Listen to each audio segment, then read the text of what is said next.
Paul from Outlaw.com. Today I'm going to be working on a patio heater. I'm just going to take these 3 screws out that go around here. What's happening is I'm lighting it, but it's not staying lit. Every time I go to light it, let's take this top off. Every time we go to light it, the stupid thing just goes out. It will light for like 5 minutes, but what I'm going to be looking at is this piece here.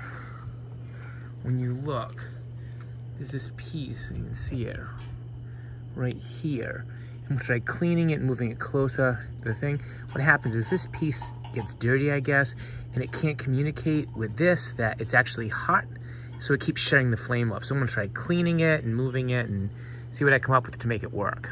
ReviewOutlaw.com. New videos every Thursday at 3 p.m. Subscribe today. Okay, so now I took it apart. A couple of things that I checked on this was I made sure that this wind guard and heat shield was bent up. It was bent down a little. Then this piece here was solid green, so I took sandpaper on this piece right here, this little stick piece, and I went all around it and sanded it, got the green off of it. This right here, you want to make sure it's clean because this is the sparker. So we're going to try giving it a light now. I lit it and it seemed to light up, but it would do that and then just blow out. So I'm going to try lighting it again and see. Well, it's lit. It's hard to see during the day, but it's lit. I turn it up. Things on high now. I mean, it's throwing massive heat.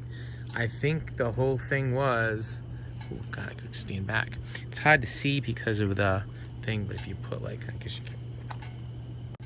So it really took 2 seconds to sand that piece down, put that heat shield back. I've started this thing up 4 times now, starts every time and stays lit. So I think it was just that sensor right there was not picking up that it's got heat. It's running like crazy right now. You can't even stand your hand in front of it. So if the thing starts just clicking off all the time, it doesn't stay lit, just turn around and sand that and make sure your guard's up and your spark is working. It seems to be working fine now. And that's Paul from ReviewOutlaw.com. Thank you for watching. Hey, I really appreciate you watching this video. If you have time, please give me a thumbs up, share the video on Facebook or social media, click that subscribe button, and don't forget to hit that bell icon next to the subscribe button so you get a notification when new videos come out. Finally, if you leave me a comment, I love those. Really appreciate it. Have a great day, guys.